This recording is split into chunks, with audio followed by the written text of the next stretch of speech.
इस फिल्म की शुरुआत में हमें एक ट्रेन को दिखाया जाता है जो एक रेगिस्तान से होकर गुजर रही है। इस ट्रेन में एक आदमी बैठा है जिसका नाम वर्जिन है। वर्जिन कुछ खा रहा होता है। उसके सामने ही एक छोटी बच्ची और उसकी माँ बैठी है।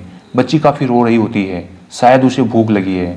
वर्जिन अपना खाना उस बच्ची को देकर एक स्टेशन पर उतर जाता है और पास में ही एक दुकान पर जाता है। उस दुकान में एक मोटा आदमी बैठा होता है। वर्जिन उस आदमी से पूछता है, मैं एक आदमी से मिलने आया हूँ, क्या वह यहाँ पर आया था? वह मोटा आदमी उसके प्रश्नों का कोई उत्तर नहीं देता। फिर वर्जिन उससे बाथरूम का रास्ता पूछता है। इस पर वह पीछे की ओर इशारा करता है। वर्जिन बाथरूम में जाकर बैठता है। तभी बाहर से एक आदमी उसे आवाज़ देता है।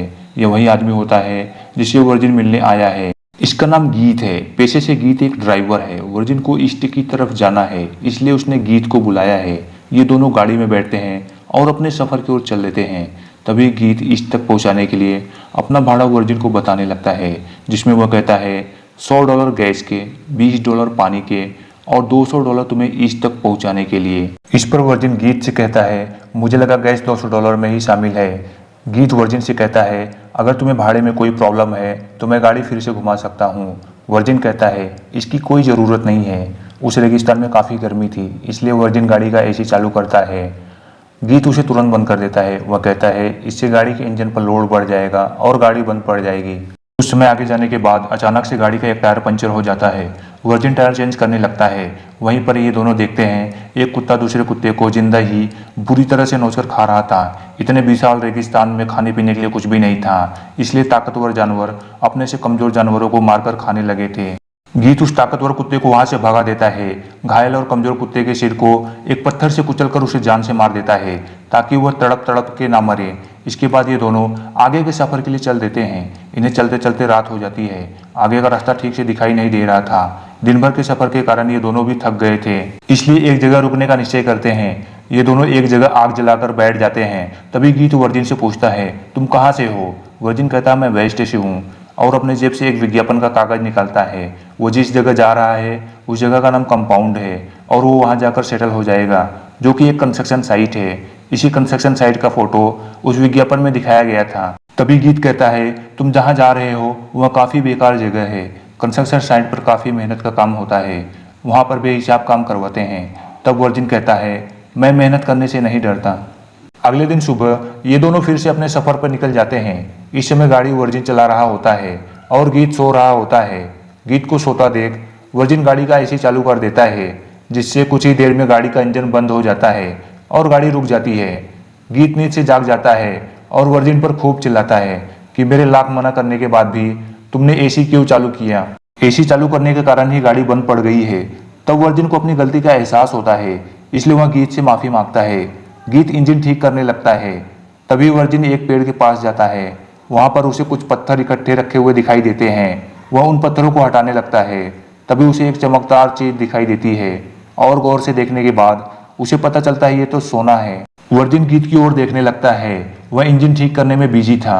वर्जिन सोच में पड़ जाता है, इसके बारे में गीत को बताऊं या ना बताऊं। वह डिसाइड करता है गीत को इसके बारे में बता देगा। गीत को पता चलते ही वह सोने के पास आ जाता है। फिर वह लाइटर से आग जलाकर उसे चेक करने लगता है, यह असली है या नकली।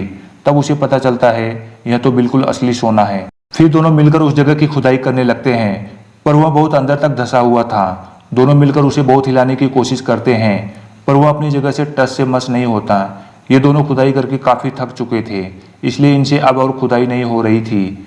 तभी अपना दिमाग लगाते हैं और गाड़ी में रस्सी बांधकर उसे हिलाने की कोशिश करने लगते हैं, पर रस्सी बार बार टूट जाती है और सोना ज्यों का त्यों अपने जगह पर स्थिर रहता है। इन्हें यह भी नहीं पता होता है कि यह कितनी दूर तक फैला है, इसलिए ये और भी परेशान हो जाते हैं। ये दोनों हार न मानकर एक बार फिर से खुदाई करने का निश्चय करते हैं। इतना कोशिश करने के बाद भी इसका कोई हल नहीं निकलता। अब शाम भी होने वाली थी, इसलिए गीत लकड़ियाँ इकट्ठा करने लगता है ताकि रेगिस्तान के जंगली कुत्तों से अपने आप को बचा सके। आग को देखकर जंगली कुत्ते पास नहीं आते थे। गीत काफ़ी खुश था क्योंकि उन्हें काफ़ी बड़ा सोने का भंडार मिल गया था। इसी खुशी में वह नाचने लगता है। वर्जिन भी काफ़ी खुश था क्योंकि कंपाउंड जैसी बेकार जगह पर अब उसे काम करना नहीं पड़ेगा। रात में गीत वर्जिन से कहता है, हमें से किसी एक को ईस्ट में जाकर एक्सकवेटर लाना होगा ताकि इसकी और खुदाई करके इसे हम बाहर निकाल सके, और एक जन को इसकी रखवाली करने के लिए यहीं पर रुकना होगा। गीत कहता है, ईस्ट में एक जगह है जहाँ से हमें एक्सकवेटर मिल सकता है। जो यहाँ से 2 दिन की दूरी पर है। तुम चले जाओ, मैं इस सोने की रखवाली करता हूँ। तब वर्जिन कहता है, मैं इसकी रखवाली करता हूँ, तुम एक्सकावेटर लेकर आओ, क्योंकि तुम्हें इसकी पूरी जानकारी है कि वो कहाँ पर मिलेगा। इस पर दोनों एक दूसरे को देखने लगते हैं, क्योंकि उन्हें एक दूसरे पर भरोसा नहीं था। गीत कहता है, तुम्हें तो इस विशाल रेगिस्तान में सर्वाइव करना भी नहीं आता। वर्जिन कहता है, वह सब मैं देख लूंगा। वर्जिन के हट के आगे बेवश होकर गीत जाने के लिए तैयार हो जाता है। अगले दिन सुबह गीत जाने से पहले वर्जिन को पानी का एक कैन, खाने का कुछ सामान, एक सैटेलाइट फोन, एक बड़ा सा कपड़ा और एक चाकू देता है और कहता है, मेरे आने तक तुम्हें इसी में सर्वाइव करना होगा। एक्सकावेटर मिलने के बाद मैं तुम्हें इसी फ़ोन पर कॉल करूंगा, मुझे यहाँ की पूरी जानकारी देते रहना। इतना कहकर गीत अपनी गाड़ी लेकर वहाँ से चला जाता है। अब वर्जिन इस विशाल रेगिस्तान में अकेला है। उसे अगर डिहाइड्रेशन से बचना है तो सूरज की रोशनी से बचकर रहना होगा, ताकि वह गीत के आने तक सर्वाइव कर सके। वह उस बड़े से कपड़े को एक पेड़ से बांधकर उसके नीचे बैठ जाता है और अपने सैटेलाइट फोन का नेटवर्क चेक करने लगता है। उसके फोन में नेटवर्क होता है। अब धीरे धीरे शाम होने लगती है। वह आग जलाने के लिए लकड़ियाँ इकट्ठा करने लगता है। रात में आग जलाकर वहीं पर बैठ जाता है। वह खाना और पानी हिसाब से खा पी रहा था, क्योंकि गीत के आने तक उसको इतने ही खाना पानी में सर्वाइव करना था। अगले दिन सुबह जब वर्जिन सोकर उठता है तो वह देखता है सूर्य की रोशनी की वजह से पूरी रेत तप रही है। तभी अचानक गीत का फोन आता है, पर वर्जिन को उठाने से पहले ही वह कट जाता है। दोपहर को वह सोने के पास ही बैठा होता है और मन ही मन काफी खुश हो रहा होता है। वर्जिन को इस विशाल रेगिस्तान में एक एक लकड़ी को इकट्ठा करने में काफी मुश्किल हो रहा था, इसलिए वह बहुत सारी लकड़ियों को इकट्ठा करके उस बड़े से कपड़े में लाद देता है और घसीटते हुए उसे लेकर आता है। आते ही वह देखता है सोने के ऊपर से रेत हट गई थी। वह तुरंत ही उसे ढक देता है और थोड़ी ऊंचाई पर चलकर आता है, ताकि उससे इससे भी अच्छी जगह रहने के लिए मिल जाए। तभी उसे एक क्रैश प्लेन दिखाई देता है। वह तुरंत ही उस क्रैश प्लेन के पास आता है।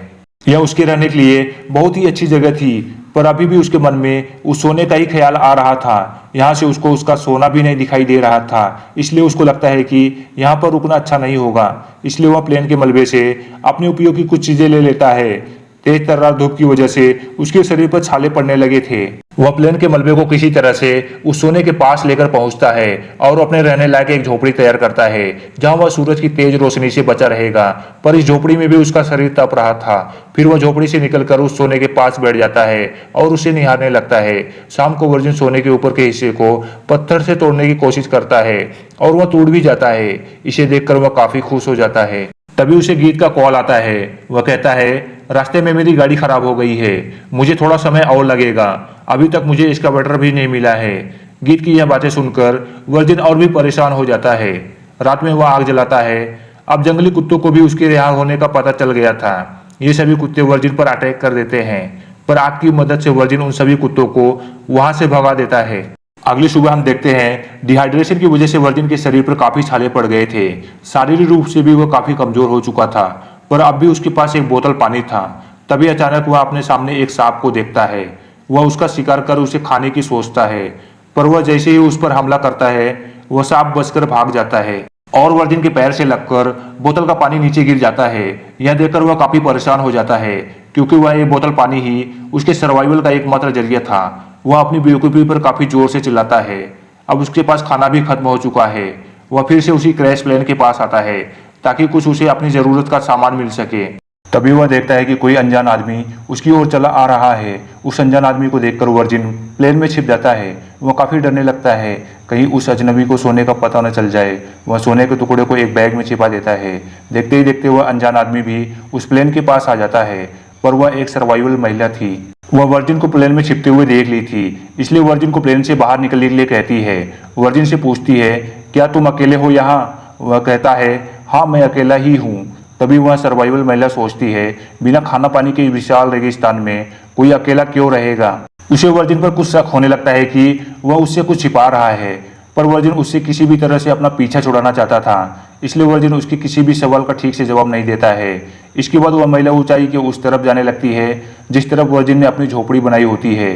वर्जिन को लगता है अगर वह ऊंचाई के उस पार गई तो उसे उसकी झोपड़ी दिख जाएगी और उसी के बगल में सोना गड़ा हुआ है, वह उसे देख लेगी। इसलिए वर्जिन उसे रोकता है और उस महिला से कहता है, मैं तो सिर्फ इस कचरे को जला रहा हूँ, तुम इस प्लेन में रह सकती हो, मैं अपनी झोपड़ी में रहने के लिए जा रहा हूँ। वर्जिन काफी घबराया हुआ था।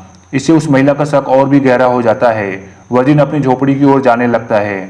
वह महिला भी वर्जिन के पीछे आने लगती है। वह महिला पूछती है, तुम इस विशाल रेगिस्तान में कैसे आए? वर्जिन कहता है, मेरा दोस्त यहाँ से गुजरने वाला है, वह मुझे अपने साथ कंपाउंड ले जाएगा। उस महिला के सवालों पर वर्जिन बहुत ज़्यादा गुस्सा हो जाता है और यहाँ से चले जाने के लिए कहता है। वह महिला देखती है वर्जिन काफ़ी कमज़ोर हो चुका है, पानी ना मिलने की वजह से उसका शरीर सूख रहा है। कोई इस तरह मौत को क्यों गले लगाएगा? जरूर वर्जिन उससे कुछ बड़ा राज छुपा रहा है। वर्जिन उसे एक बार फिर से यहाँ से चले जाने के लिए कहता है, पर वह महिला उस पर ही गुस्सा हो जाती है। तब वर्जिन एक पत्थर उठाता है और उसके सर पर जोर से मारता है, जिससे उस महिला की वहीं पर मौत हो जाती है। वर्जिन उसके जेब से अपनी ज़रूरत का सामान निकाल लेता है और वही थोड़ी दूर पर जमीन खोदकर उसे दफना देता है। पर थोड़ी देर बाद वह देखता है कुत्ते उस महिला की लाश को खोदकर निकाल लेते हैं और नोचने लगते हैं। वह जाकर कुत्तों को भगा देता है और उस महिला की लाश को घसीटकर दूर ले जाता है और जला देता है। रात को वर्जिन काफी उदास बैठा होता है। उसने कभी सोचा नहीं था उसे इस तरह से किसी की हत्या करनी पड़ेगी। सुबह उसे गीत का फोन आता है। वह कहता है उसे अभी जाकर एस्कावेटर मिला है, उसे वहां तक आने में और समय लगेगा। वर्जिन अपनी किस्मत पर रोने लगता है क्योंकि उसके पास अब कुछ न खाने को था और न ही पीने को। गीत के आने तक वह कैसे जिंदा बचेगा? वर्जिन यही सोच रहा होता है, तभी बाहर उसे गाड़ी गुजरते हुए दिखाई देती है। वह सोचता है मेरे पास जो सोने का एक टुकड़ा है उसे ही लेकर इनके साथ निकल जाता हूँ, यहाँ से मेरी जान तो बच जाएगी। पर उसका मन अभी भी उस सोने के ढेर पर ही लगा था। देखते देखते वह गाड़ी भी वहां से गुजर जाती है। शाम को वर्जिन देखता है उसकी तरफ काफी बड़ा तूफान आ रहा है। वह किसी तरह से भागकर अपनी झोपड़ी में आ जाता है। वह तूफान इतना तेज था कि वह अपने साथ सब कुछ उड़ा ले जाता है। अगली सुबह वर्जिन खुद को रेत में दबा पाता है। वह देखता है उसके पेट में एक लकड़ी घुस गई है। वह किसी तरह से उठता है, देखता है तो उसकी झोपड़ी भी पूरी तरह से तबाह हो चुकी है। वह तुरंत अपने बैग में देखता है, पर उसमें सोने का टुकड़ा नहीं था। तूफान के आने से सब चीजें यहाँ वहां हो गई थी। पेट में लकड़ी होने से वह चल भी नहीं पा रहा था। वह देखता है सोने का ढेर अभी भी वहीं पर था। वह बड़ी मुश्किल से उस लकड़ी को अपने पेट से निकालता है और उस हिस्से को जला देता है ताकि खून का बहना रुक जाए। वह असहनीय दर्द से बेहोश होकर वहीं गिर जाता है। कुछ समय बाद वहां एक महिला आती है।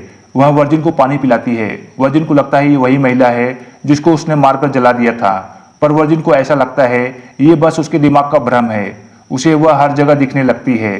थोड़ी देर बाद उसे होश आता है। उसे फोन की आवाज़ सुनाई देती है।